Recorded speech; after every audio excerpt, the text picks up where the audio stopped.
why should an investor buy the stock today? What's the rationale for buying right now?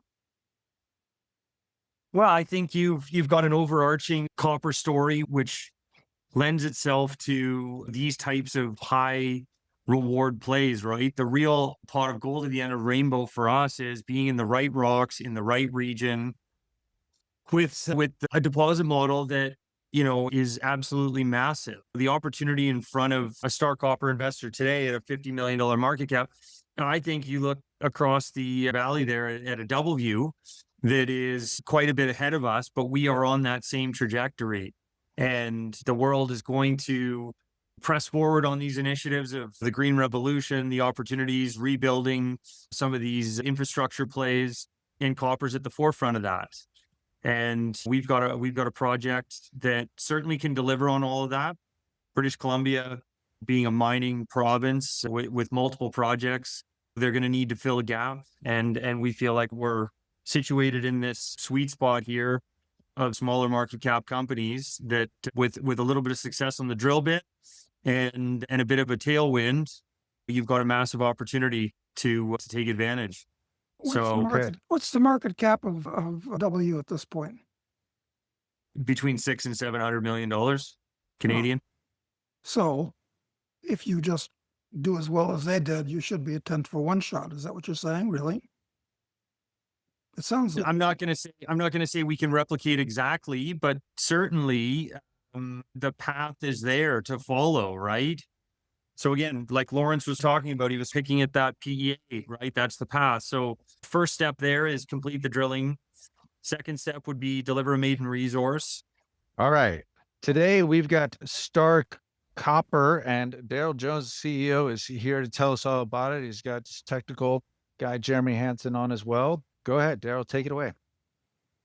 Thank you. Thanks very much. Thanks for everyone for joining for sort of a combination, the corporate presentation and then the technical presentation of Star Copper. So Star Copper, centered in Northwest British Columbia. We won't go into that. Some of the highlights for the company itself. The flagship asset is the Star project. It's about 75 kilometers northwest of Dease Lake in the Golden Triangle, which I think we're all familiar with. Golden Horseshoe, as it's called. And then a handful of some of the copper backdrop for the rationale for us making a move into the copper space. Brief history on the company itself. We acquired the Star project in 2022 through a merger with another company called Cavu, and subsequently last year was the first year for our inaugural field season in the Northwest there. So the project itself, it's a nested porphyry model, large scale copper gold system. It has multiple targets in the claim blocks. You've got about 5 targets right now. The Star Main is the focus. It's had the most drilling into it. We picked this project up with about 15,000 meters of drilling. And last year was our inaugural sort of phase 1, phase 2. We completed 4,700 meters of drilling over top of coincidental soil anomalies, geophysical, the IP, mostly the chargeability, resistivity. And that's with about a 400 meter spacing on the geophysics.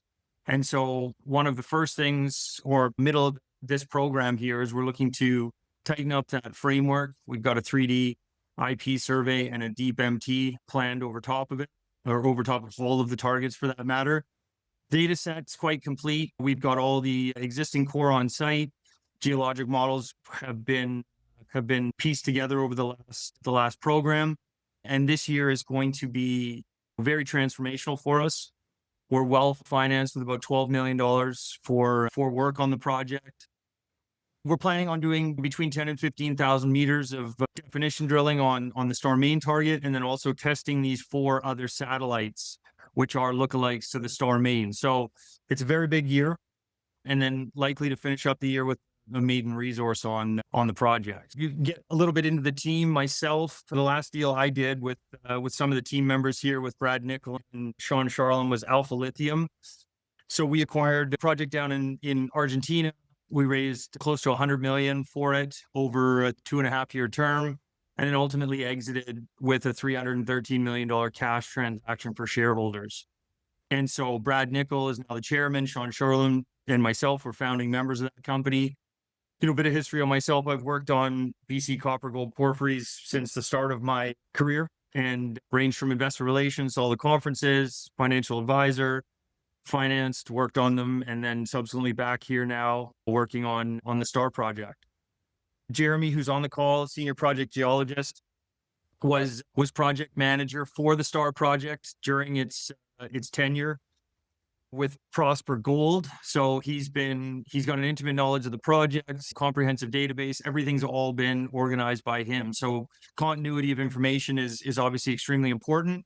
And Jeremy's leading the team up there for this season and last season. And in the balance of the team, Bill Morton he's been around for 40 years in BC copper gold porphyries. We've got another project which he's tied into. And then obviously Sean Sherman, I spoke to him. Sean Kingsley, capital markets, corporate strategy, all of the above.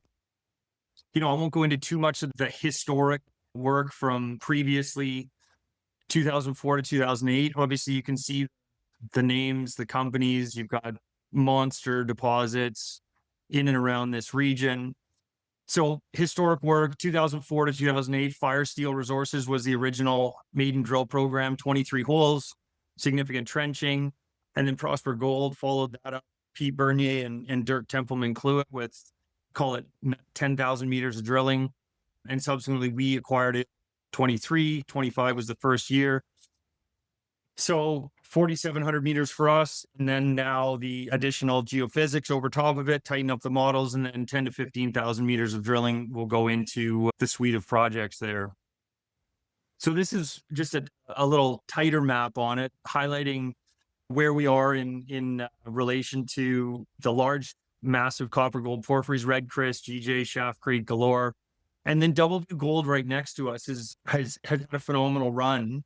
They've worked on that project for 15 years, the contiguous claim block, right, 4 kilometers roughly down the road from us with a resource recently, and then ultimately a PEA. So the region's rich, we know that, and specifically our hyper-focus region right next to us, there is a hell of a lot of minerals as well. Again, just highlighting what it is. It's a calc-alkaline to alkalic porphyry deposit, similar to like a Red Chris would be our easiest and most relevant sort of comp.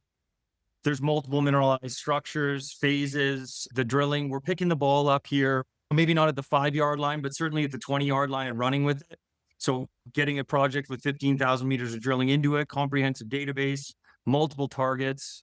And the Star Main itself remains open in multiple directions, right? To the north, northwest, west, southwest, and to depth. We have certainly not tested the boundaries of what the Star Main could be. And then additionally, the multiple targets here with 4 more coincidental soil and geophysical targets that look just like Star Main, where it's an embarrassment of riches on one project, and they'll all get some attention this year with the drill bit. So it's an exciting year for us. Just briefly, what we did last year, first phase was 2,700 meters. It was designed to test this sort of fault-grade relationship, which we believe we accomplished, confirming this sort of supergene to hypogene transition. Again, we were able to confirm that mineralization, and then we did advance some of the additional targets with a little bit of drilling at the end of the season. And Copper Creek was one that sort of shone through, which we can get into as we go a little further. The camp itself was a big focus. We needed to refurb. It hadn't been touched for 10 years. There's an airstrip on site just northwest of the main camp. So getting that ready, because this isn't your traditional sort of mountainous copper gold drilling. It's all track based. Everything is supported out of fixed wing, out of Whitehorse. And so we feel like we're in a pretty good position. Some of the highlights on the exploration, which I can let Jeremy get into as we go through there. Phase 2 was 4,000 meters roughly. Like I said, advancing the Star North in Copper Creek predominantly, along with some additional drilling in Star Main. And so this is just a little comparison to the Red Chris. It's very similar. type of mineralization, this calc-alkalic porphyry system, and that's what we're modeling it after. This is a little bit of the topo, like I said, the Chesley airstrip to the north you can see, and then the camp, all very easily accessible. And then from here, unless there's any questions, I figured I'd let Jeremy get into some of the technical details and run through more of the deposit model and what we have planned and what's already been done. All right. Go ahead, please, Jeremy. Yeah, thanks. Thanks for setting me up there, Darrell. Yeah, so we've got the regional geology. We'll just quickly touch on that. So we're in northwestern BC. We're in the Stuhini group, which is island arc volcanics host, same host rocks for that package of rock. Generally hosts all the copper gold porphyries in northwestern BC. And we've got some stocks that intrude those Stuhini group, which are bringing in the porphyry style mineralization. And then one important thing to note is that bright yellow group that's up into the top right, that's a very young unit. And so the hypothesis is that that's only a few million years old, and that covered the star project for whatever, 50, 60, 70 million years, and helped preserve the supergene zone, which is something that isn't common in copper gold porphyries in BC. Down in South America, it's quite common, but for the most part up here, they've all been eroded away. But our supergene zone has been preserved, which is where they provide some great grades right at surface. Yeah, so the blue there is that's the Stuhini group. Listen to enough technical talks for mineralization in northern BC. You've probably heard Stuhini group a million times. The red brown units, those are the intrusive ones. So we've got the star stalk, which intrudes through, which is the main focus. And then on the west, we've got the Coquetza Pluton, which does have some other targets, but we're not focused on that with those ones. We're focused on the east, on the Star North, Star East, and Copper Creek, which are all associated with that star stalk, which is dated about 222 to 229 million years, which is the same age group as Shaft Creek. So got some strong comparables there, obviously with Shaft Creek, which is a big giant porphyry system up in northwestern BC. So this is showing chargeability, in the leapfrog model. Just we're looking through the topography, looking at the chargeabilities. The star main zone, that's where the majority of the drilling has taken place. And then you can see the other peripheral targets around that: Star North, Star East, Copper Creek, and Star West. They all have very similar looking geophysical responses, IP chargeability and resistivity anomalies. And almost pretty much all of them remain relatively untested. We poked one hole into Copper Creek last year, which we'll get into, and one into Star North. But they're all of geochem, copper and golden soil geochem anomalies at surface and chargeability anomalies underneath those, and yet to be tested with the drill. So that's a focus. So yeah, Star North. This is a bird's eye view of Star North. You can see the black line is just one of the main trails, which were built in the 70s from a trenching program, and then there's trails that go all around it. So we use a track drill to get around there, which saves a lot of money by not having to move everything with a helicopter. So track drills on site, and stayed there over the winter. So it's in a couple of weeks when the snow's melted, we're just gonna fire it up and start drilling. But so the star stalk, which is about 1 kilometer long, northeast trending, kind of along that same trend of the red outline there. That's what's hosting the mineralization, and the highest grades are where that's intruding into the Triassic group, and hydrothermal fluids are being exhumed into the country rock. And it's the star stalk itself is a quartz monzonite. There's a few phases of it, and then right in that red zone, that's the oxide zone that we can see at surface. So there we've got a big pyrite shelf, and as we go to the central portion of it, that yellow orange circle, that represents the copper oxide supergene zone that's been preserved. So that's malachite, azurite, tannerite, lots of copper oxides that have been preserved down to about between 80 to 100 and 120 meters. It's about 300 by 300 meters of that material, which really helps upgrade the copper grade right from surface. And then if we go down, we'll see a cross section here. So you can see this is looking to the northwest. So right in those bar graphs that you'll see at the top, that's the copper oxide zone where the oxides have been preserved. And that's not just oxides. There's hypogene mineralization there that's been oxidized. But both styles of mineralization exist there. Then as we go below that oxide zone, it transitions to hypogene mineralization, chalcopyrites, and predominantly chalcopyrite. There's some sections of borate that we're obviously hoping to expand on it at depth. But deposits open to the north. We're looking to the northwest here on these slides, so it's open in to the north, to the south. Yeah, so one of the focuses this year will be continuing to expand and at depth. And then if we cycle through here, it's just some of the geology stuff here. These are the host rocks here, the quartz monzonite on the left and quartz diorite, and then we've on the right, that's just a post mineral dike called the crowded pink feldspar porphyry. That's just what the host rocks look like, which are fairly typical for northern BC. Mineralization is typical copper gold porphyry. Lots of veining, lots of silicification and disseminated mineralization here. So in that picture on the right, you can see the vein density there where you're getting 30, 40, 50% vein density stock where quartz chalcopyrite veins.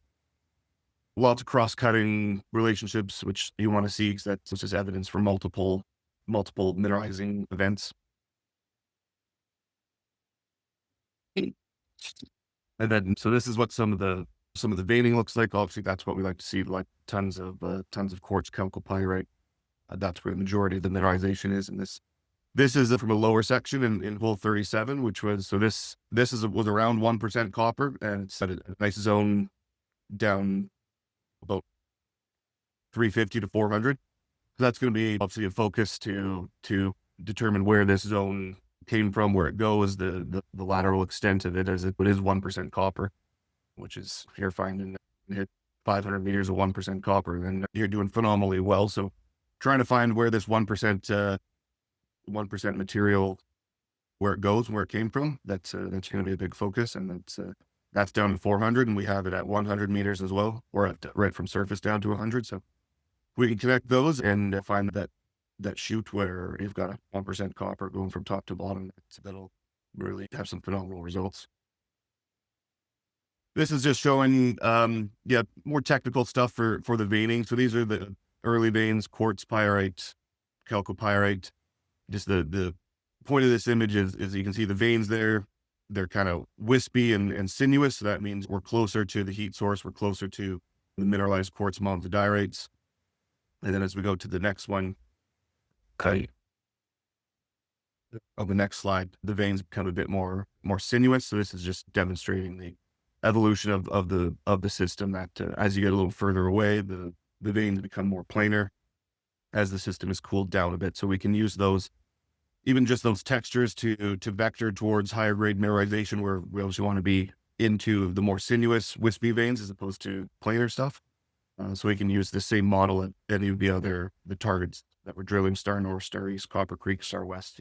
There's lots of, especially in porphyries, there's lots of big footprints and all kinds of characteristics that you can use to vector towards the higher grade stuff. So this is just one of the tools we use is just simple vein morphology, whether they're planar or wispy. This is some of the material from 2025. In the top there, you can see the blue dots. That's part of the copper oxide mineralization. That's a mineral azurite. So that's from near surface. That's 40 to 43 meters. So you've got the veined mineralization there with quartz veins with chalcopyrite, and then some of that copper from the surrounding area has also been leached up there and upgraded with the copper oxides, which then increase the grades. Here's just another tool we use to vector towards mineralization, the A and the D veins. So that A vein is the one kind of going left to right with the red halo on it. That's potassic alteration, potassium feldspar. That's what you want to find in copper porphyries, is that potassic alteration. And then it's just showing that other vein that's kind of going from the bottom up to the left. It's been cross-cut and offset. So we can just, working on putting the vein pair genesis together so we can be targeting and moving towards the higher grade mineralization. And some late D, we do have late D veins here. So which in these ones, they do bring in a little bit of molybdenite. So there is some moly credits. It's not, it's primarily copper and gold, but there is also some moly in there. And those are coming in with the later D veins with sericite alterations. Just another vector that you can get to, understanding where we are in the systems. And then that pretty picture is just more showing copper oxides, and there's 4 different mineralizing or 4 different hydrothermal events there. The first one would be the quartz sulfide vein, and then you've got malachite and azurite coming in, and then the chlorite, calcite, iron carbonate vein, and then lastly you've got that red zeolite gypsum vein. So that's just demonstrating, how strong and powerful this hydrothermal system was. That in one spot we can see at least 4 events. And then here's some pretty pictures of those copper oxides on the left there. That was some material the excavator found while digging a sump for a drill site, and it's with malachite, azurite, chrysocolla. There was so much copper in the gravel that essentially it was a gravel and then it's been cemented with copper minerals. And in the bottom there, you've got native copper, which we can find occasionally as well. And then in the top is that kind of polka dot disseminated azurite. Looks really cool. It was quite high grade. And then on the right, that's the material we found last year. So that chunk of rock's probably about 40 centimeters from top to bottom. Some really crazy looking textures there. There's little tubes of chrysocolla, where it just demonstrates that copper hydrothermal solutions were percolating there and depositing copper for millions of years and able to grow those big long tubes. And that same thing that was found with an excavator last year while we were getting one of our pads drilled on the southern end of the star zone, and we kind of thought we might be out of the copper oxide zone, but the excavator pulled that out, and obviously expanded the copper oxide zone even further to the south. So we still don't have a definitive boundary on the copper oxides, as they can be buried under talus and vegetation. But as we're building these drill sites, which we've got a little excavator on site, and often we'll pull up some copper oxides from just below the surface, and then we can continue to grow that the copper oxide zone. Alteration, it's typical calc-alkalic.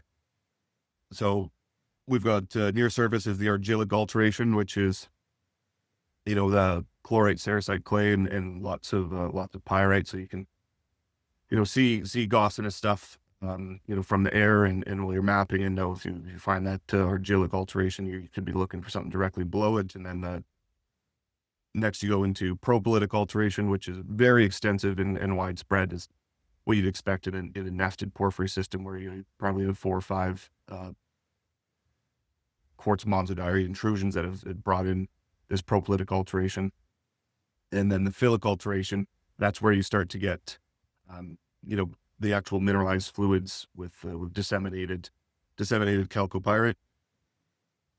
And then right in the center, we've got a number of potassic zones.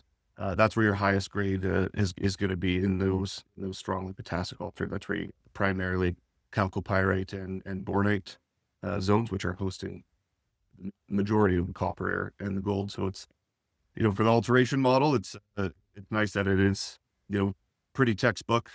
Use those to vector towards. We don't got to rewrite the alteration model hypothesis. It's been known in porphyries for a number of decades, and we can use those alteration models as pathfinders to get to the higher grade mineralization and know where we are when we're testing these other satellite targets.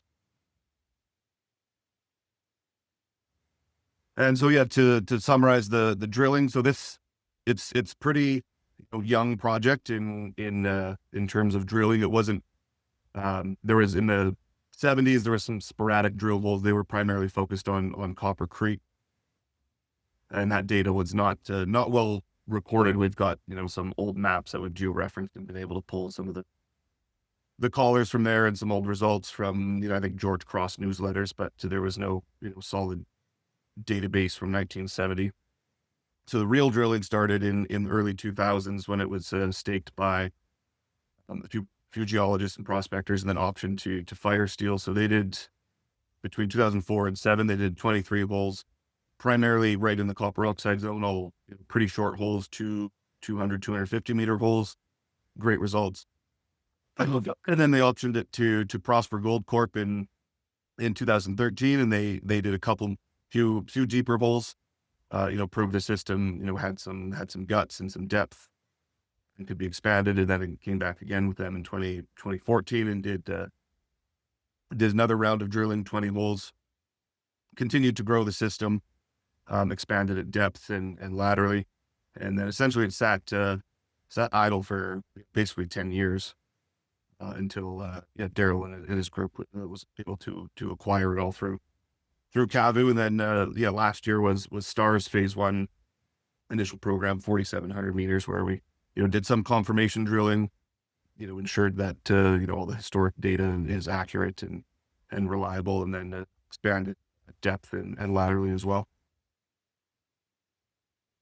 Just chiming in quick, I see a handful of hands up. Do we want to open it up to some questions? That was a lot of info.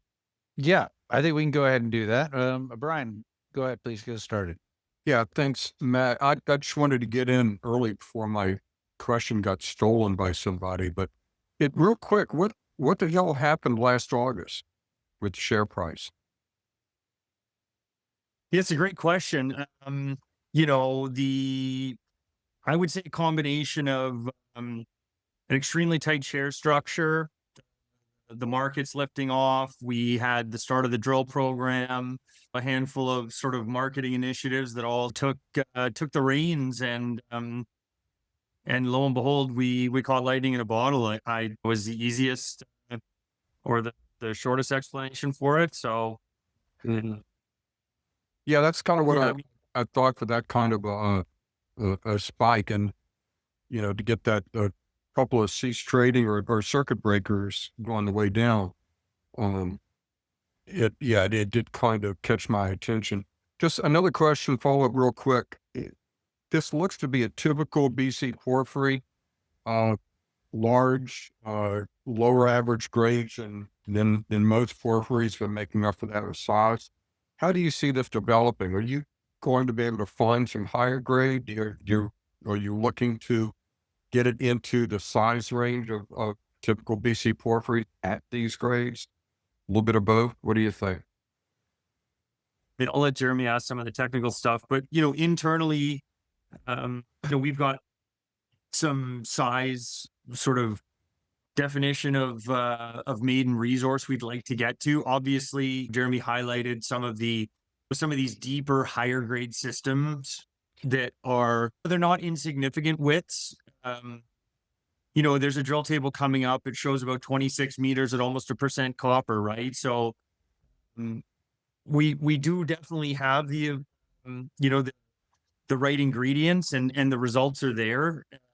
Obviously, these are structurally controlled, and so the goal is to define a nice, healthy resource within the model we have, and then look to fill it in with some of these depth extensions and chase those high grade systems or high grade sort of pockets and see where they can go. Okay. Yeah, exactly. So that it'll be two-phased in that, is that you have to build up the size. We've got very big chargeability anomalies with in Star Main, we've really only explored kind of the southern end of the chargeability anomaly. And in that, on the peripheries, you're getting, some 0.3, 0.4 material extending quite a distance from the middle of the anomaly. And the whole north side of that is open.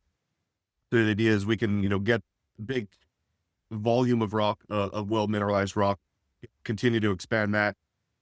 And then for the higher grade stuff, obviously, if I could pick a hole and go, hey, I'm going to get you 500 meters of 1% copper, obviously that would be ideal. And there is the fact that there is 1% copper in zones at about 400 meters, and there's 1% copper at surface. But finding how those how those connect to each other is a big portion of what we're going to do. We've got a couple structures that, have cut the deposit. There's not a ton of displacement on them. But that's going to be one of their focuses next year or this year, is determining, where there's the main fault's called the star fault. And so determining, did that displace, the core 1% zone laterally up, down. So that's going to be a big focus, is obviously in the known 1% zones. Let's connect them.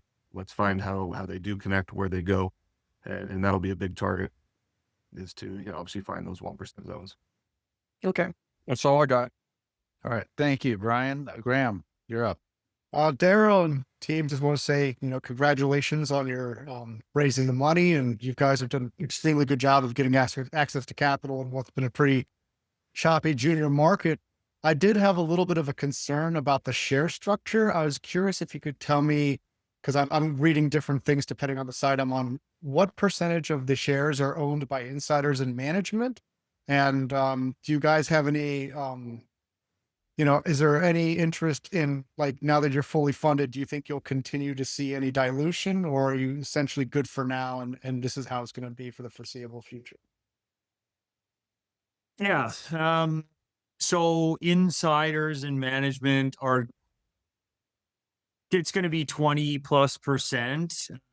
Off the top of my head, I haven't crunched the numbers, but there has been some participation from, the chairman and others all the way along. In terms of dilution, I mean, listen, these things are so capital intensive. The $10 million or $12 million will be a pretty extensive program this year. And, with a whiff of success, the program could extend. But for now, we're probably tools down on raising money. Maybe a little bit of hard augment, just to keep everything moving along. But, it won't be, there won't be any significant financings for the foreseeable future. Okay, great. Brent. Right. Thank you. I want to jump in before Mickey starts bitching about something. So I've gone through the technical reports, and I've in your presentation, in something that you're not alone in this, but all I see is highlights of a few drill holes, but there's 75 drill holes done. There's about 50 that are recent. I think Jeremy was involved in some of those. Yet what's really important to me is, what about all the other holes? There's a plan map 7.7 and one section 7.4, or sorry, opposite that, in the technical report, and they really don't help much. What I do see is you've got a nice high grade supergene zone, and what I can see beneath that, it's pretty marginal grade, really. What am I missing? What are you missing? Well, I'll let Jeremy talk about some of the the maps and what have you, but there's 62 drill holes, 12 by Star, call it 26 by Prosper, and then 23 by Firesteel. The 23 by Firesteel were all very shallow. And so there hasn't been, from my understanding, there hasn't been an extensive deep drill program on this to, really open up the depth extension of it. Part of the reason why we're doing the 3D IP and the MT survey is to, give us some higher priority or higher confidence targeting. We did do a couple drill holes, like couple deep sort of 600-meter holes, but ultimately, below 400, unless we're in mineralization, we're not going to, continue to sort of piss into the wind, as you would say. So, I'll take note that, obviously there probably needs to be some updated sort of plan maps and detailed drilling. But I mean, I highlight a hole from last year, which was, almost 500 meters of 0.47 copper equivalent. into the heart of what we're working on Star Main. And, ultimately the transition from that supergene to hypogene, there's not really your traditional dead zone sort of below that. It transitions really well. The supergene is obviously exciting at surface, but we all know the meat of these things is in the hypogene, right? Where you can really build tonnage. And, structurally the deposit is complex, like all BC porphyries. And, 62 drill holes, it's a great start, but there needs to be a lot more work done on this, right? And structurally it needs to be put together. And, $12 million is a lot of money, but 750 to 1,000-meter drill holes, it doesn't last long, right? So, coming to, I can't remember who just asked the question about raising more money. We prefer not to raise more money and make sure this 12 million gets us, a significant re-rating on deposit and stock, and then look to, build out later on as we go.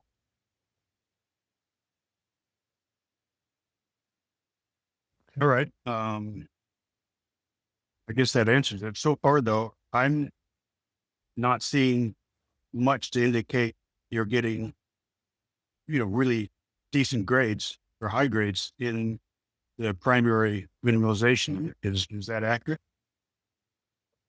There's, so below obviously the supergene zone is quite exciting. And then I always like to, it's drawn to pointing that out where you're getting, 1% copper from surface.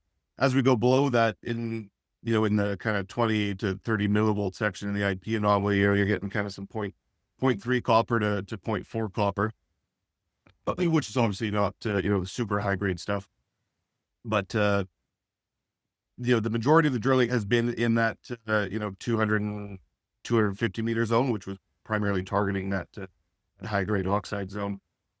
As we're moving forward, we're going to poke some more holes into, throughout the chargeability zone, so we can really, determine is that, disseminated zone with some, with quartz veining, is it going to host, 0.2 or 0.3 or 0.4 or 0.5 copper?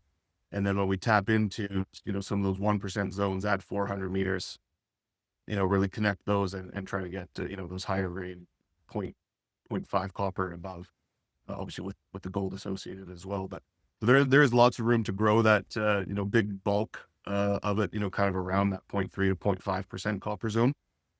It's going to, require some deeper holes. And as we get further down, there's some sections that show, at that deeper zone, one of the questions we're at, want to determine and primarily wait for the 3D IP to help us out on that is does it stay vertical as we go, below 400 meters, or does it start to tilt to the southwest? And if it does start to tilt to the southwest, if we want to continue to drill that, if there's a 1% zone down there, are we going to, drill 400 meters of quote unquote dead rock to get into that, higher grade 0.5 copper and above zone if it's below 500 meters?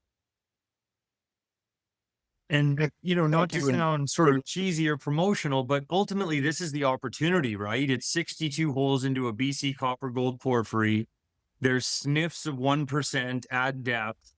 And, with a $50 million market cap, $60 million market cap, we just feel, or, I feel like the opportunity, to capitalize on all the major sort of milestones, i.e. a larger discovery, are all right in front of us.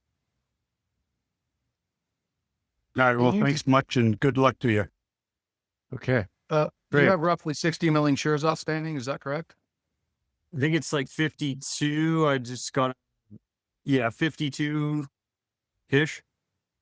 52 million shares outstanding. And you spoke to 20% is owned, roughly 20% is owned by management. And that's insider reporting, and that's fully reporting stuff. Yep. I believe that's where we're at. And can you speak to who the other shareholders are, who's financed you and why they're good shareholders? That's really important to me when I'm looking at a stock, buying it in the market.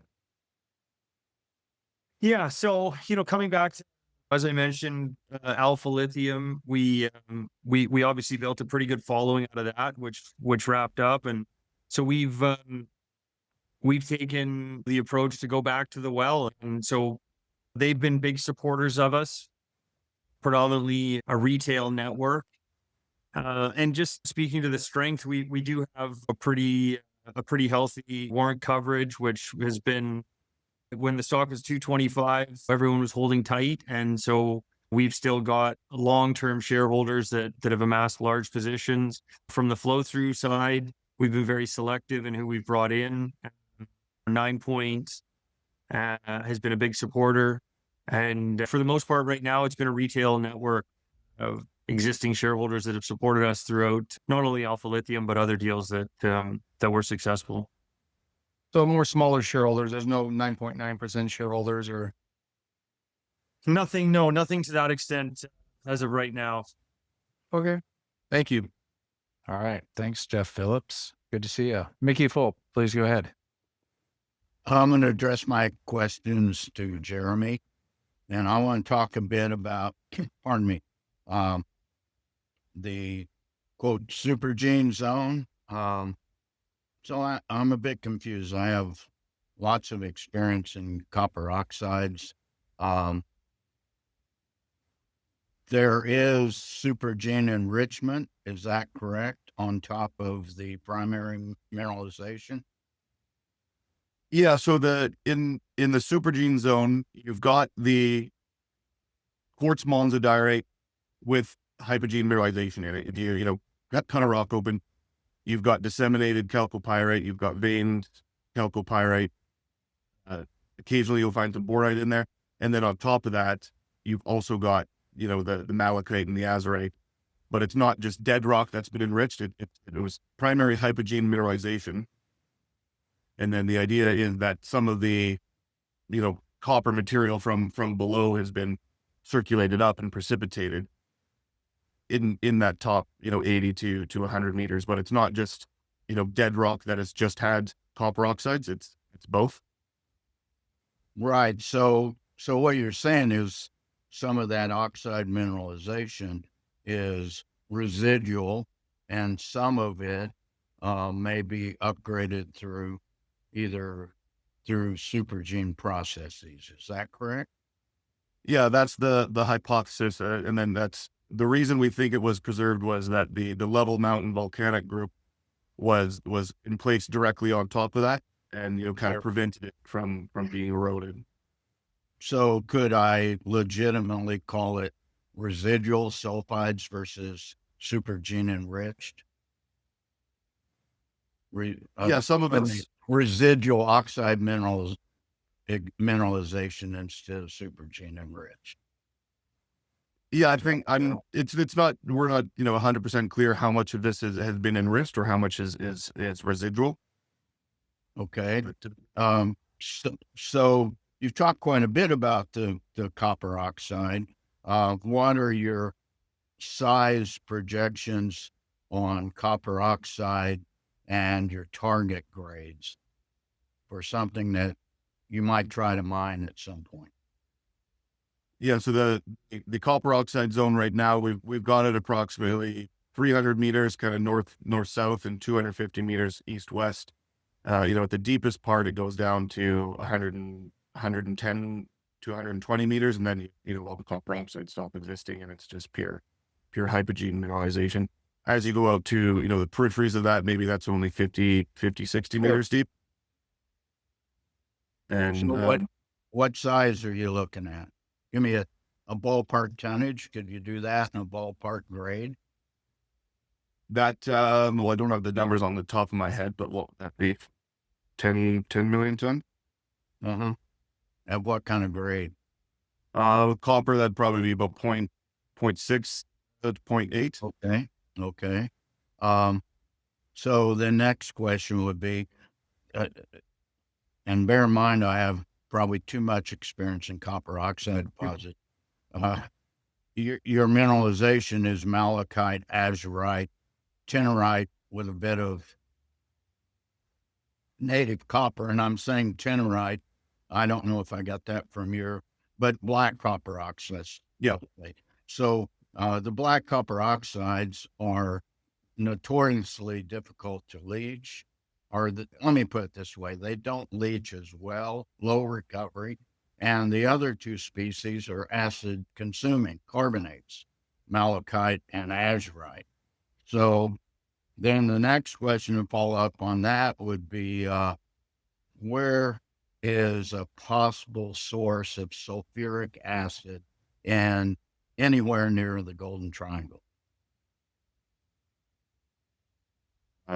Source for sulfuric acid. I'm not sure. I've seen some sulfuric acid trucks on the highway that I think must be going up to Red Chris.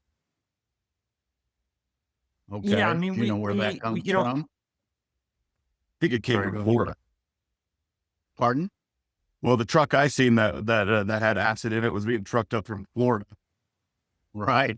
That's so my point being, you're generally successful copper oxide operations throughout the world are close to some ready sulfuric acid source. This is a long ways away.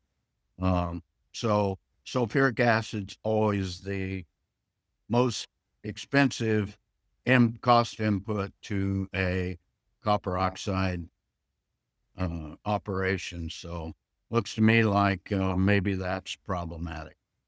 Just saying. Okay. All right. Thank you very much, Mickey. Adrian Day, you're up next. Yeah, hi. I just had a couple of quick questions. So first of all, remind me, what is the drill season up there? On this one, we're going to be drilling. We should be making core first half of May. Last year, we drilled till November 7th. We've got 6 months. This project's a bit, it's a nice little outlier. We're not in, crazy steep mountains with cliffs and avalanches. The topography is a lot more subtle. So in theory, if we wanted to winter drill, we could winter drill. Our neighbor to the east, DoubleView, he's done, probably at least 50% of their drilling has been, throughout the winter. Okay. Okay. Are there any First Nations with claims on or near your property? Yeah, we're in Taltan territory in the area that we're in right now, and obviously, trying to navigate, working economically with the nation and hand in hand as best we can. And they're the only one. They're the only ones. I mean, the Taku, it's a tough question to answer. We know that the Taltan, this is right outside of, Telegraph and D's. And so that is traditional territory. The Taku are always, around as well. And so, we deal with the Taltan, but certainly, it's an evolving landscape. Gotcha. Well, the Toltens seem to be a little more sort of economically oriented, I think. Yeah, certainly with recent announcements on Skeena, and then you've got, Red Chris, you've got the BC government supportive with, new power infrastructure. So certainly the Toltan are very economically forward, and, they are as pro mining, I think, as you can be currently. Oh. So we're obviously excited to, to develop this and then, have some deeper discussions about it. And last question, I'm sorry if I missed it, but how many warrants do you have out and what prices? How many warrants? So, yeah, there's a handful. I'll go backwards. There's some $60s. Just a handful, maybe 2 million. There's about 5 million at 75 cents. Which are starting to work their way through. There's about 8 million at 32 still outstanding, which is with the core group of shareholders, management, and them. And then I've probably missed some at the 60s, but we're, very small amounts, like 1 million or 2 million on those levels. I can happily pull that up here as we move forward. But it's probably on your website, right? I just haven't had a chance to look at it. We don't really have that. Just give me 1 sec. We don't have that exact detail up there. Okay. What? But that's helpful for now. Thank you. Okay. And while you're digging that up, Darrell, Lau, go ahead with your next question. Hi guys, thank you for the presentation. So I think that you said that 12 million you currently have in the bank should get you to a significant rating without needing you to raise again, or at least you said potentially. I think. What just in terms of catalysts, what are the specific news flow milestones between now and year end that could trigger that rating in your view? Yeah, great question. Thank you. So the milestones are we understand the current board and team was put together on a capital markets heavy basis, and so there is some changes to the team, the technical additions, which obviously with a complicated project structurally are going to be significant as we begin to mobilize. Obviously, the 3D IP and the MT survey, something that some of that we feel will add a lot of value and give us some more understanding of what's below the current coverage. And then the first pass drilling, we do have a little bit more to talk about on the additional targets, but Copper Creek delivered last year, Star North structurally, all the right ingredients are there. And then Star East and Star West are sort of untested lookalike targets. These are going to be the initial early season drilling, which we already know Star Main is far more advanced than those, but that's what I feel. If you've got more than one of these delivering results, you've now really opened up the door for this nested porphyry model.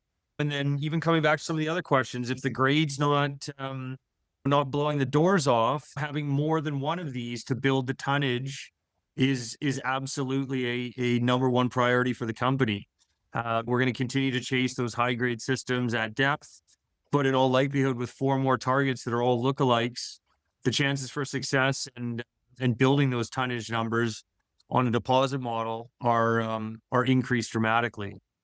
So look for early season drilling on the satellites, the deep imaging, additions to the team, and then results, right? Like depending on, I'm assuming the labs are going to be quite busy like they were last year, and we were reporting results well into February of 2026. So results will be obviously crucial for the overall sort of excitement, I think, because that is the best marketing.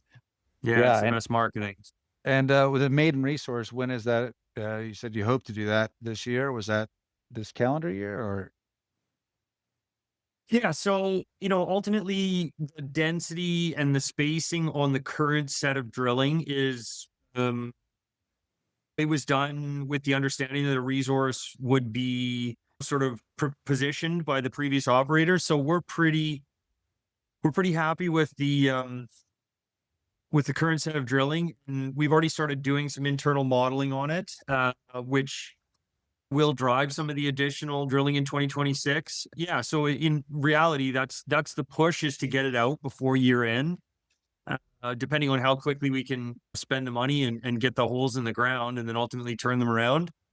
But we don't want to rush it. We understand, obviously, the importance of not just putting something out for the sake of putting it out. So, but the team is pushing to do a 2026 resource. Okay. And one more question on building tonnage for that year-end maiden resource. So what could be like the contained metal or copper equivalent tonnage range that tells you this project is worth advancing versus we may have to rethink this? Well, yeah, I mean, obviously, depending on what the other sort of satellite targets come back with, that number is going to change dramatically. But if I just look at some of the other sort of large companies and what they use as a barometer for investment, I would say 200 million tons plus is a number that we would be on the low side.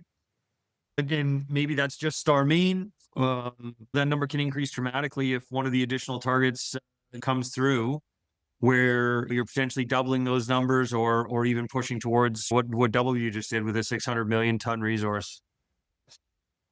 Okay, thank you. Okay. Yeah. Great. Thank you. Lawrence, please go ahead.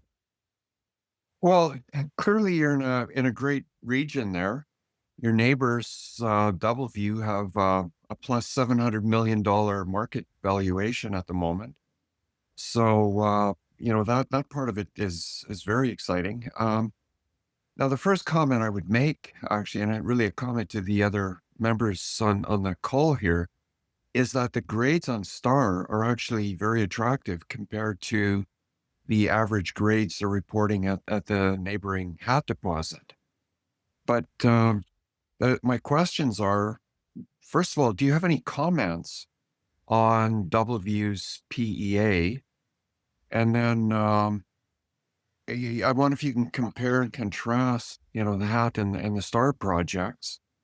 And the final part of it is, what's your timeline to get to the stage where the Hat project is at the moment? Great. Well, listen, I will look to answer one part or two parts of that, and then let Jeremy sort of take on the deposit side. I mean, listen, we're extremely happy for DoubleView. They've been working, Farshad's been working at this project for 15 odd years, and it's the true sort of mantra that you just keep going, and if you believe in it. And so the resource and PEA were a welcome site at PDAC, and then obviously the market cap. I couldn't be happier for them. I'm not an engineer, so I can't really, comment on the PEA. I mean, obviously the numbers speak for themselves. In terms of the scandium resource, you've got copper, gold, you've got there's a lot going on there.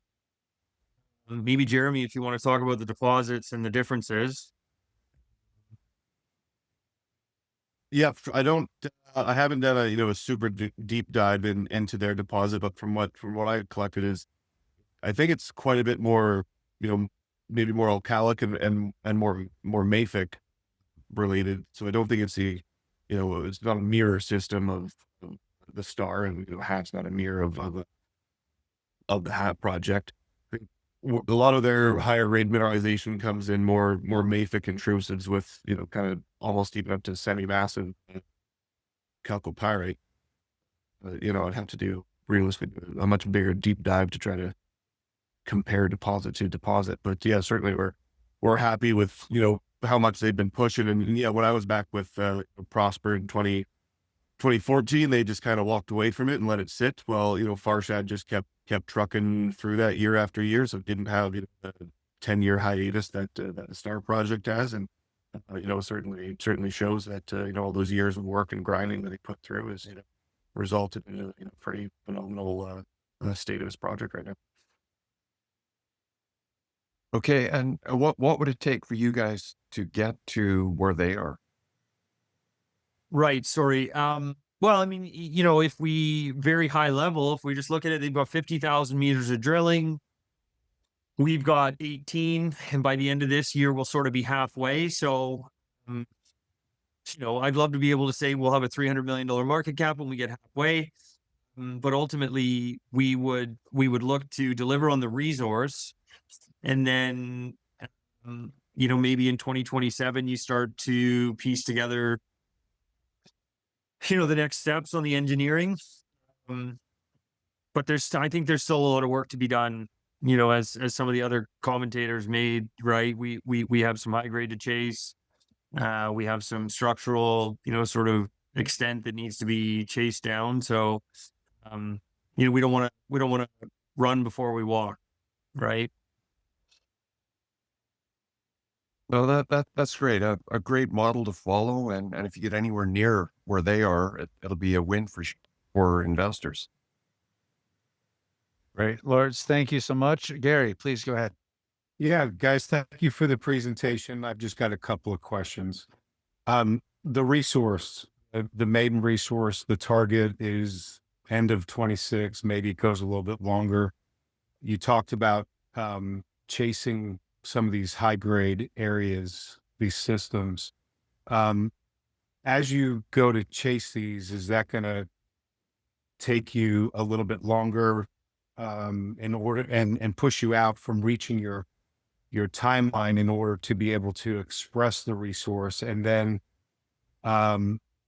is you may have mentioned this earlier in the discussion where you said most of the investment is on the retail side, but is there currently some concrete steps focusing on bringing in institutional and large investors? And then finally, you mentioned the Molly. Are you factoring that into the overall economics of the project?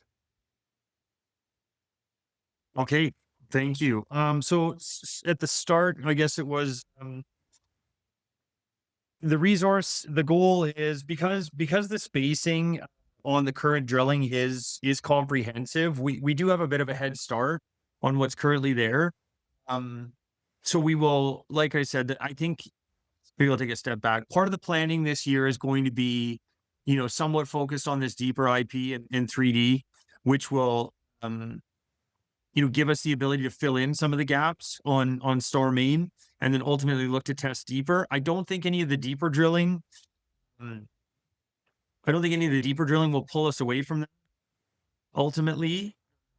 But I maybe I'll let Jeremy answer on that side. And then in terms of investment, yeah, we do have our own sort of internal team working. We've introduced the deal to, a handful of larger corporate entities, to show them the model, to show them, the current setup as to what we have and what we're going to be working on.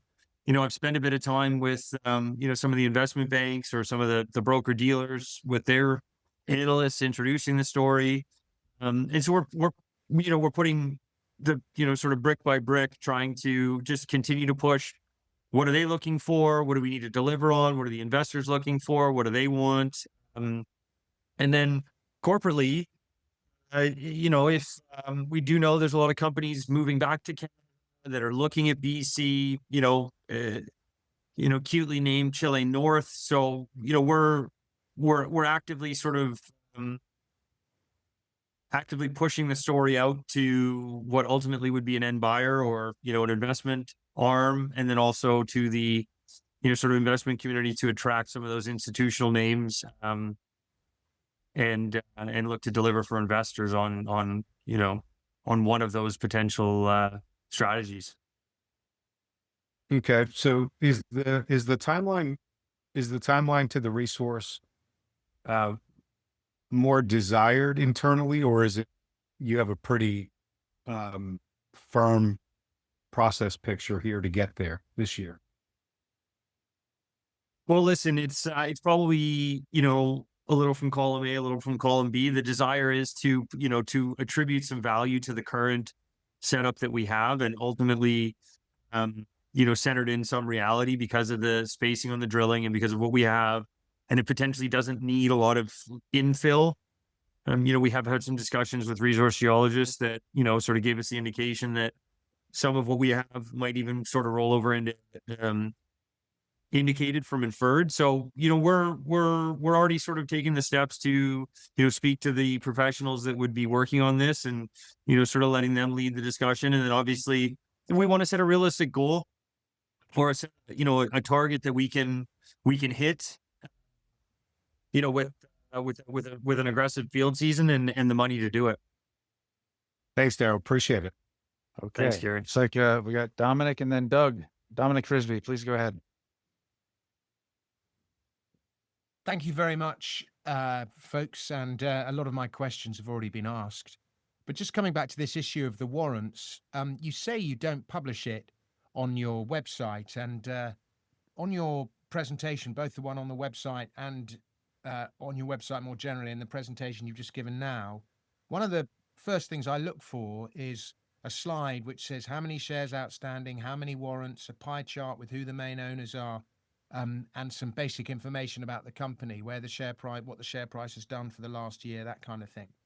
And you don't have that slide. Is there a reason that you don't publish that information?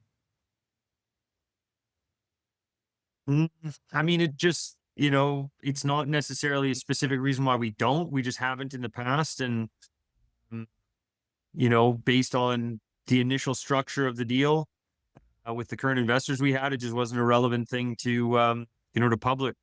But, certainly it's it's something we can address and take note of it to add some of those pieces. Yeah, it comes up in these conversations all the time. It's really valuable. So if you'd add that, I think it'd serve you to do so. Yeah, I would say it's fundamental. And the next question is, you've obviously had quite a bit of news flow this year. You've raised all that money, $12 million, a lot of drill results. The company's moved forward. And then again, I go on your website, and the presentation on your website, it's the 2025 corporate presentation. Is there a reason that you've got the old one up there without, the figures, the money's all out? Is there a reason for that? Funnily enough, someone just brought that up, and we did update the presentation end of 25. And so I think that might just be an oversight in terms of changing it to 26. But we did do an overhaul from the original presentation after all the drilling and what have you. So it just got brought up to me by someone else today.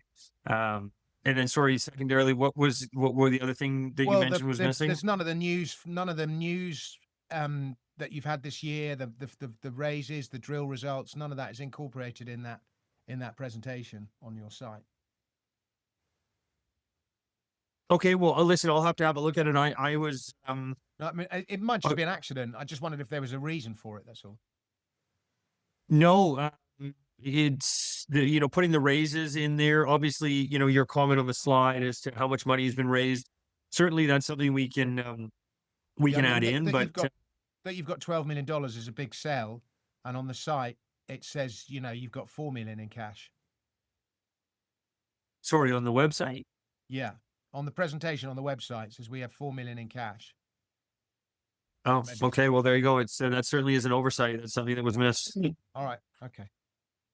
I just want to add one thing. One of your strong points is your share structure. So the comment on having that slide, with the 20% ownership, the cash, and the share structure is actually it's something that benefits you. So I would definitely have that slide. It's a good share structure. Thank you. All right. Definitely.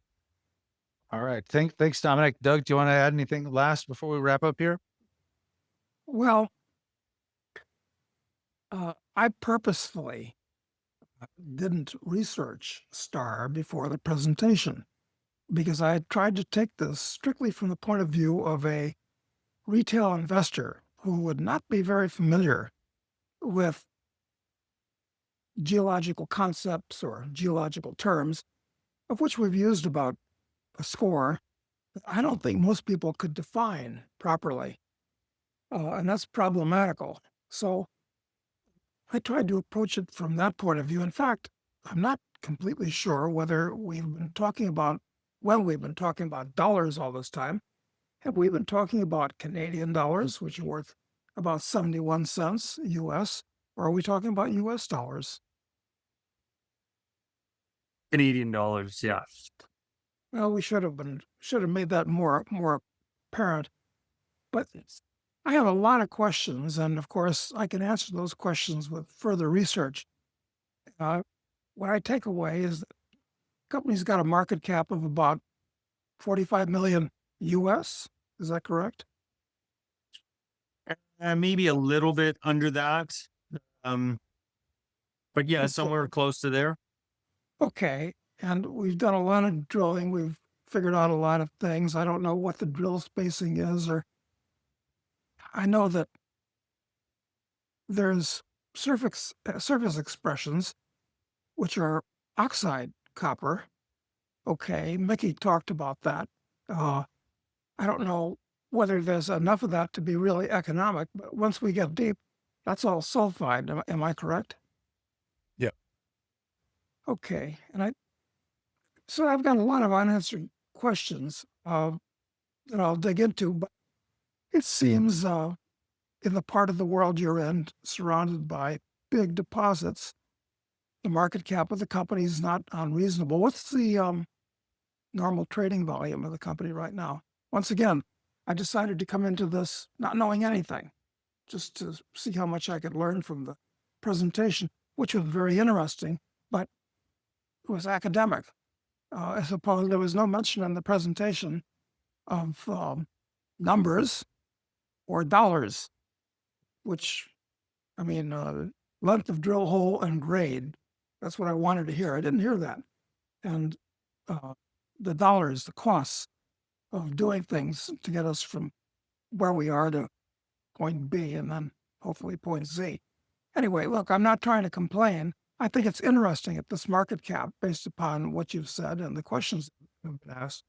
But I just thought I'd point that out just for the benefit of the people that are watching this video. They're maybe a little bit confused, and I wanted to assure them that their confusion is not unusual or anything to be flummoxed because, like I said, without having researched beforehand, I'm still a little bit confused. But I gotta say, I generally like the story, what I picked up from here. So that's my impression.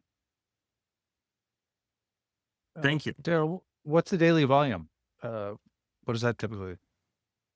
Daily volume is, probably between 50 and 100,000 shares. Obviously, in the current state of the market, it's lower than typically, but Yep, no problem. A lot of the companies we talk to are in that range when we speak with them. That's part of the process to get the volume up. Good. Do you have any specific response to any other comments Doug made about dollars and numbers? Is there anything you want to leave everyone with to help better understand or think about the opportunity? Yeah, certainly. I can touch on just sort of recapping the project itself. Being non sort of typical BC copper gold porphyry drilling and access, obviously with the airstrip, drilling costs are lower than what you would typically expect. Last year with camp costs and what have you, we were sort of in this $750 per meter.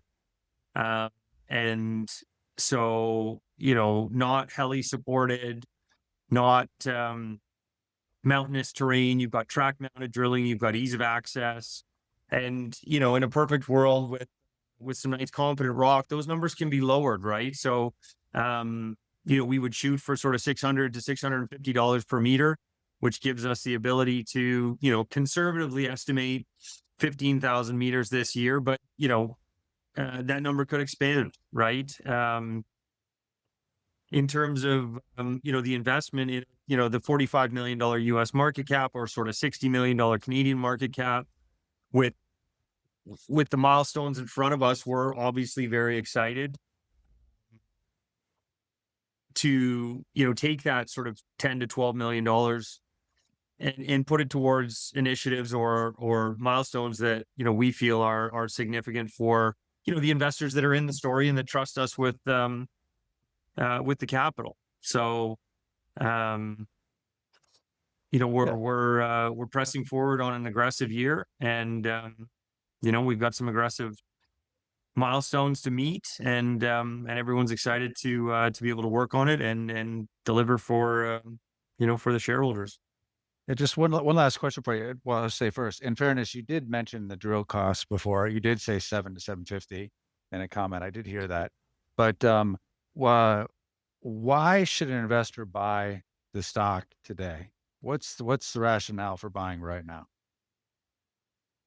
Well, I think you've got an overarching copper story which lends itself to these types of high reward plays, right? The real pot of gold at the end of the rainbow for us is being in the right rocks in the right region with a deposit model that is absolutely massive. The opportunity in front of a Star Copper investor today at a $50 million market cap.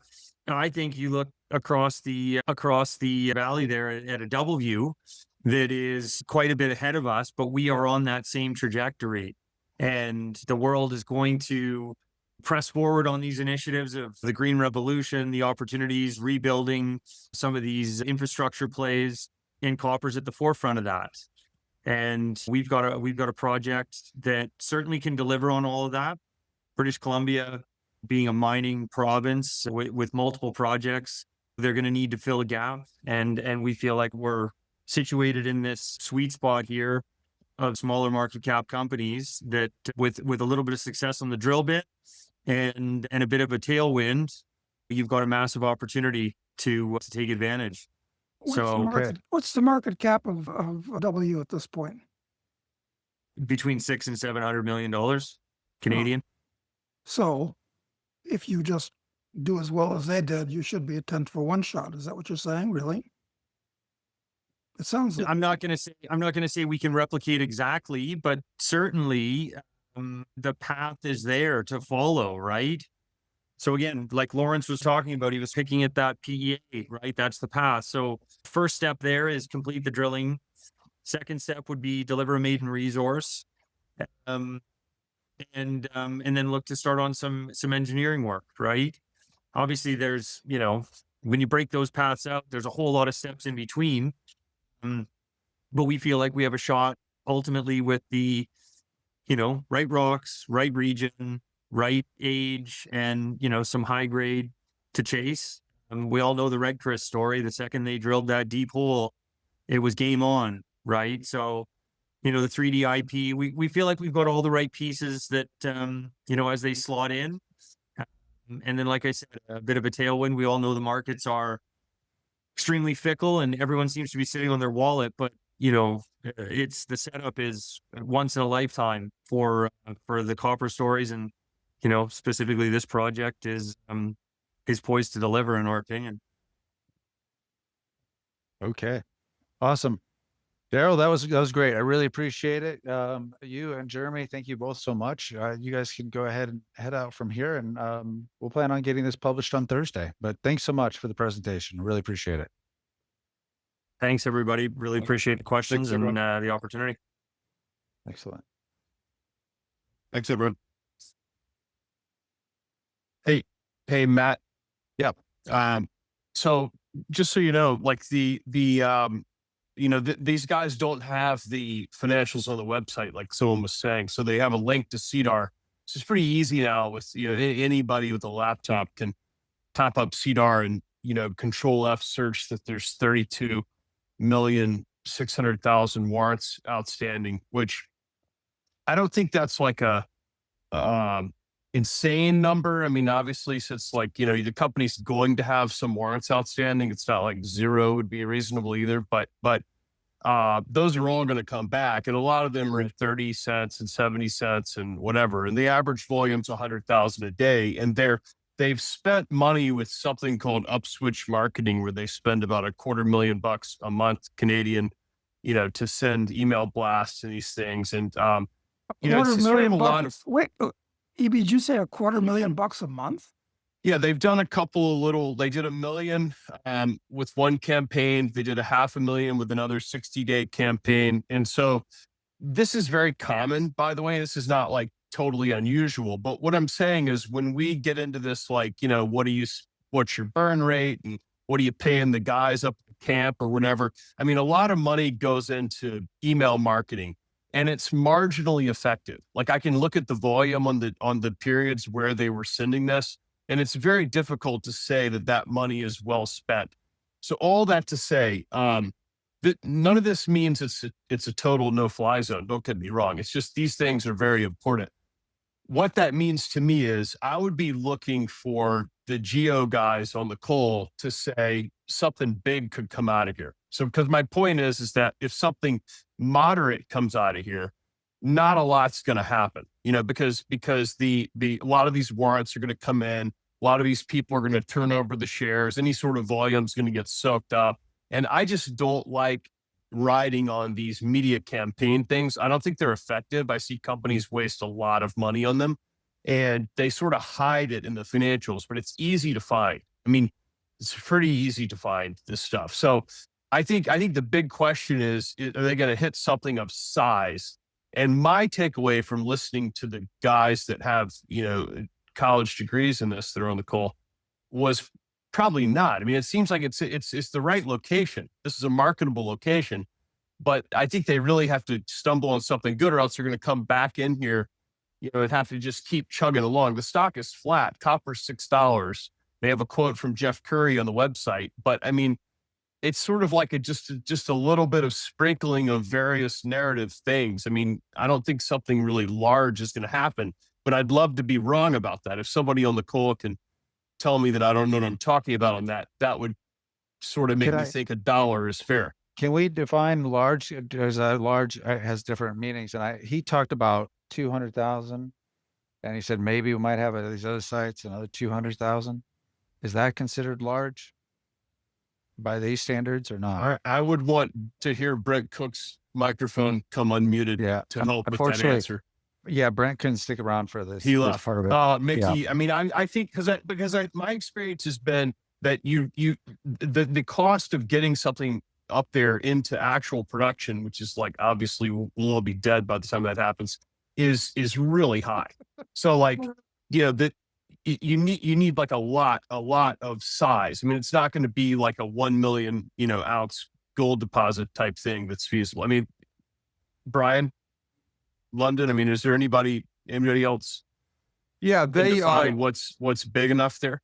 They had a comment on July 23rd of last year to recent promotional activity, and they, reiterated that they had paid 850,000 Canadian for a 90-day contract above switch, and extended it for 60 days. And I don't know if they had to pay extra or whatever.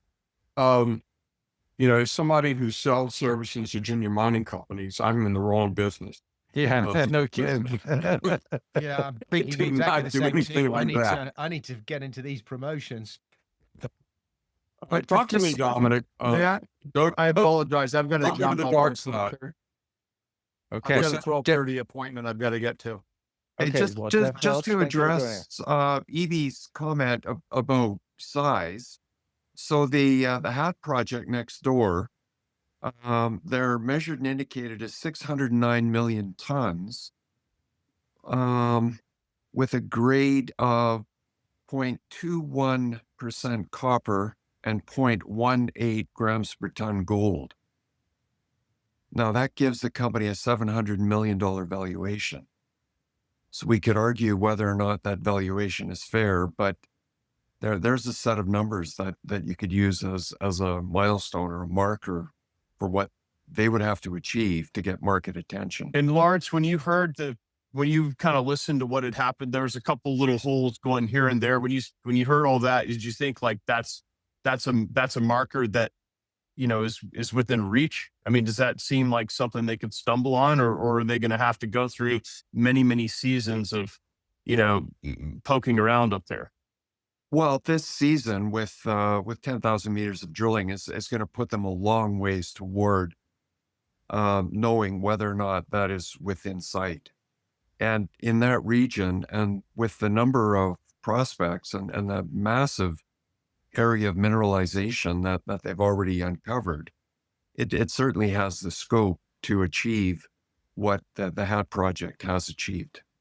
But the Much bottom of that line is $12 for million company, is going in the ground, though. That's the question. yeah, a company at this point needs to be spending their money on proving the validity of a target for a major mining company in this environment.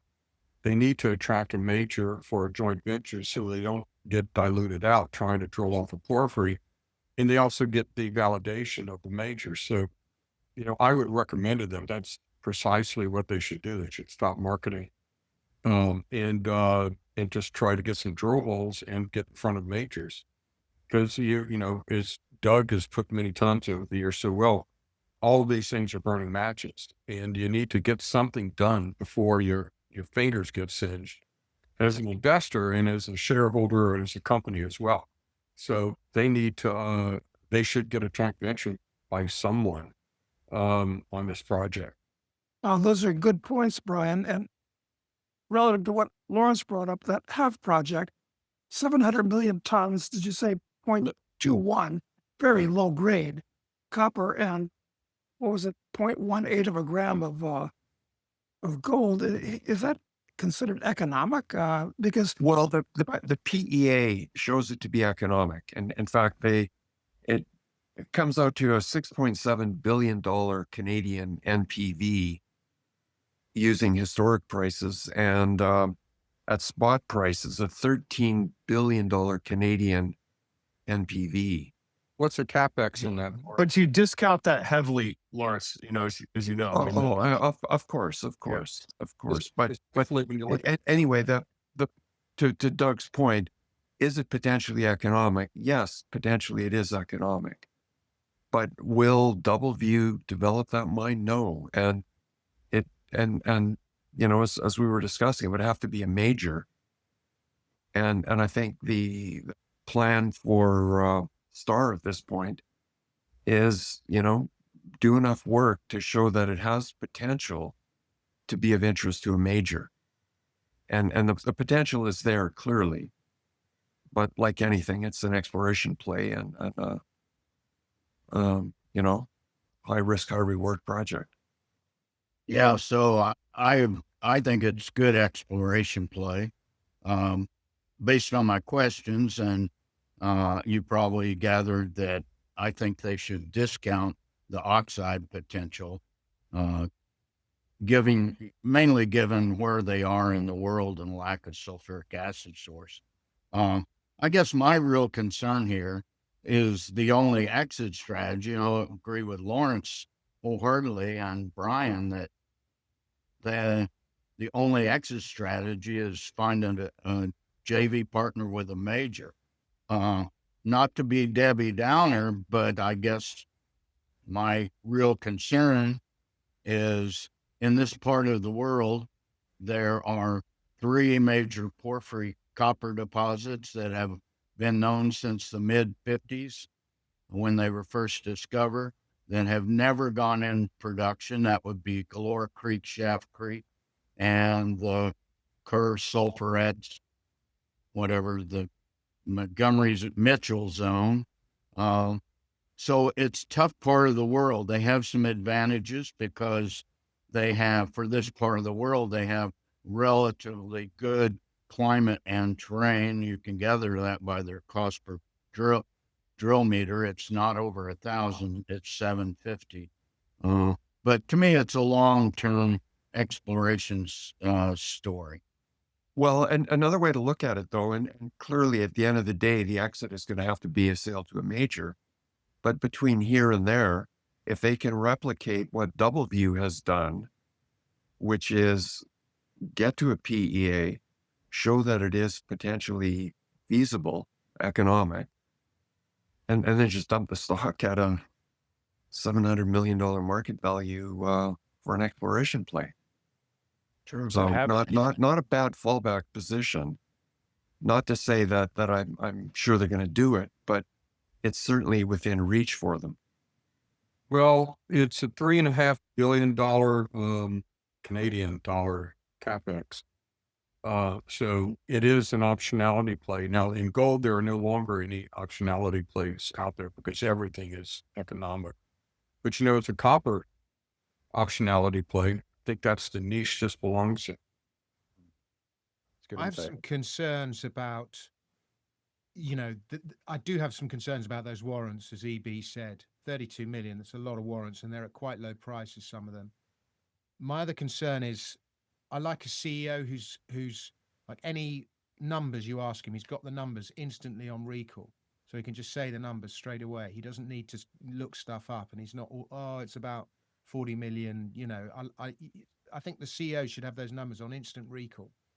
And I like CEOs who can tell a really good story. Now, this guy's clearly competent. He raised $100 million for that lithium company, sold it for over 300 million. He made his shareholders a lot of money. And so he's done it before. But I just wonder, I have some concerns about his storytelling ability. The CEO's the guy who's got to tell the story. And, he's got to get you excited, and he can't waffle like I'm doing. He's got to go. He's got to have the story down to a pat. And when you see basic things like, the company structure, the shares, the warrants, not on page 1 of the slide deck, a slide deck that's 4 or 5 months out of date on the website when there's loads of good news that's happened. There's just sort of basic sloppy stuff that, if this is going to be a company with a market cap in the hundreds of millions, that kind of basic stuff, you want to see them getting that kind of basic stuff right. Yeah. And I mean, of course, not everyone's a professional storyteller like you are, Dominic, but No, I but you think know what I mean. yeah, no, you know, totally. I totally, and I think part of the point of these is to give them constructive feedback so that yeah. they can improve the presentation going forward. So your comments, I think, were really great. Really great. Yeah, and I should clarify that $3.5 billion capex is for DoubleView's PEA. It's not for this company. And DoubleView has 1.4 million warrants outstanding, just for a reference point. 1.4 against 212 million shares. Now, I think it is important to say that they're in a different place. It's not Yeah. apples to apples. Yeah, right. People would have exercised by now. Yes. Yeah. So it's just easier to find that information. Yeah, but there are lots of companies with 0 warrants out there. There's a lot of CEOs, if they, they've got enough confidence in the asset, they go, no, we're not issuing any warrants. Not the one Doug's likes to invest in. I like him as an investor, but I like him. Can I I bring? don't like him if other people have got them. Yeah, Mickey, go ahead. Yeah, I want to bring something up we didn't really address. And as an American, I have a prejudice against flow-through financing and charity financings, and all their money, recent money, $11 million, if memory serves, is flow-through financing and charity flow-through, where you either get 100% deductible or 200% tax deductible for rich guys who then sell their charities flow-through, or the charity buys it at a discount from institutional investors. So to me, those are not committed shareholders exactly. And as far as I know, as Americans, participate in that stuff. Yeah, That's a good point, Mickey. But on the bright side, it enables those companies to raise a lot of money more cheaply than they would otherwise. So as regular shareholders, I'm not opposed to them. I agree. What you say is correct, still. I agree with you, Doug. It certainly promotes the exploration development industry in Canada. And most of us, I think, are Americans, but we still have all of our speculative money into the Toronto Venture Exchange. Yeah.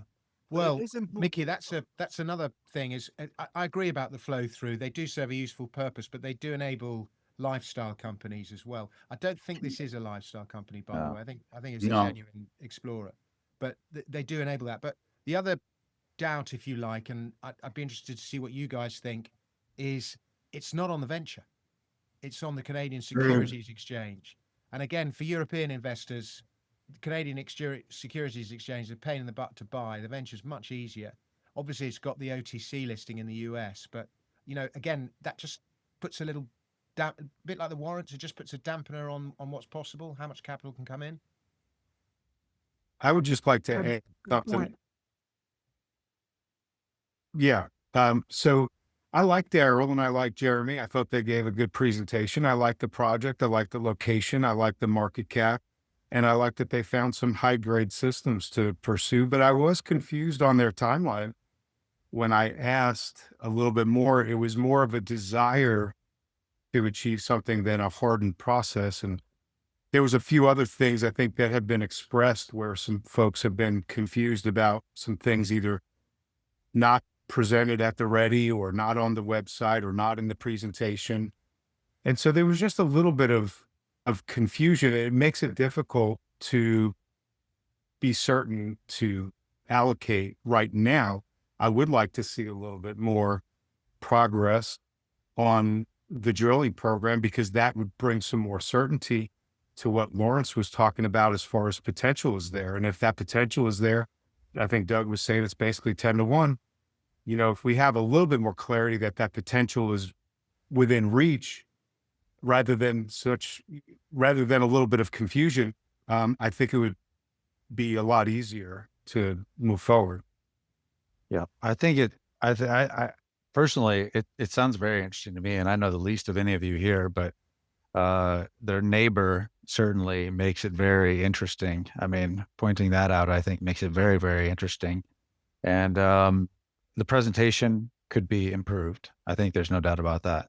So I'm sure next time we see him give a presentation, it'll be better based upon our feedback. All right. Anything else, guys, you want to say before we wrap up? We've gone a little long. Okay. Well, thank you again very much. Really appreciate it. Thanks, guys. Thanks, guys. See you later. Thanks. Take care.